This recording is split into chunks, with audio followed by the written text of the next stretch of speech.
Alors pour moi, c'est le meilleur moment de l'année. Mon appartement, c'est clairement le pays du Père Noël.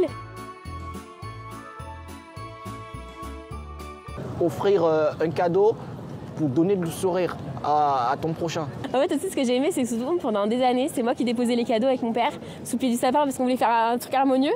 Donc même maintenant, c'est moi qui le fais. Mes frères vont se coucher alors que on est tous majeurs. Hein, et c'est moi qui vais le faire pour que ce soit bien harmonieux et tout. Donc en vrai, il faut aussi prendre ces moments de pause. Et ça permet aussi justement de changer cette routine-là de métro, boulot, dodo. Parce que si on fait que ça, carrément, la vie, elle est horrible. Et c'est le moment pour profiter avec tout le monde, parce qu'on n'a pas toujours l'occasion, quand les personnes par exemple habitent loin, on n'a pas forcément l'occasion. Ouais. C'est un peu l'excuse au final pour se retrouver. Ouais, c'est ça, monsieur. C'est juste quelque chose que je fais avec mes amis ou juste avec ma mère et mon père. Donc c'est souvent un petit comité, voilà. On n'a pas souvent la grande famille. Voilà. Et j'adore parce que du coup après je vais rentrer voir mes parents que j'ai pas vus depuis quelques temps. En général en Noël, soit je reste seul, c'est le moment pour moi de me poser un petit peu, de regarder autour de moi ce qui se passe, ce qui se fait. Et pour l'occasion, j'ai même acheté un cadeau, même si je n'ai pas l'habitude. Il y a les partiels surtout à la rentrée. Du coup, c'est le côté un peu négatif. On profite sans vraiment trop profiter non plus des fêtes. C'est un moment où on s'échange des cadeaux entre nous, un moment d'être un peu plus gentil, même avec le plus méchant d'entre eux.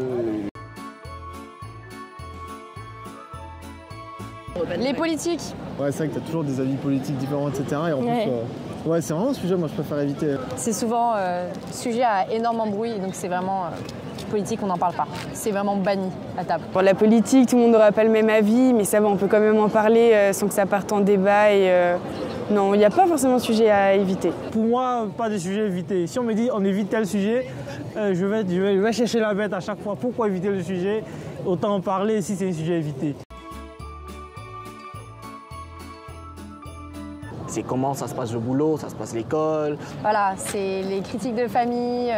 T'as une copine, tu as fait comment, t'as fait ci, tant de questions comme ça. Souvent ça dit « Ah mais waouh, tu manges beaucoup là !» Moi c'est la remarque que j'ai eue tout le temps et je l'ai encore. Mais moi je reste toujours plus focus sur ce que moi j'ai réalisé. Juste des petits trucs, mais c'est blessant quoi quand ça vient de sa famille. Donc, Et je vis avec, malheureusement. Il y a des trucs que je ne reparle pas forcément, surtout par rapport à la religion, etc. Et c'est pas trop que je me suis remise dedans, du coup, Ma famille me connaît très bien. Je sais pas pourquoi, il y a ma grand-mère qui a dit à mon grand-père que j'avais pris de la cocaïne, alors que c'est faux. C'est pas bien pour la santé, la cocaïne. Toute drogue n'est pas bonne. Le tabagisme n'est pas bon.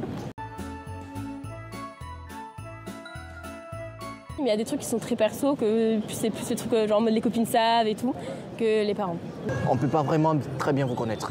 J'avais caché à toute ma famille que je faisais des vidéos. Arriver à expliquer du fait que je ne veux plus faire d'études, c'est un peu un sujet sensible. J'avais bloqué des gens de ma famie et tout. Honteux. C'est bien, parce que moi, il n'y a pas trop de tout cache chez toi. Parce que vraiment, tout se cache très bien, du coup. Ils me soutiennent dans ce que je fais. J'ai de la chance aussi qu'ils me payent mes études à Paris, c'est pas donné. J'ai fait une licence avant, je me suis réorientée. Ils continuent de me payer les études, donc... C'est la seule pression que je peux avoir. Savoir que je dois trouver un cadeau pour tel ami. Vous voyez un peu, comme lui là, je suis en train de réfléchir. Qu'est-ce que je dois lui offrir?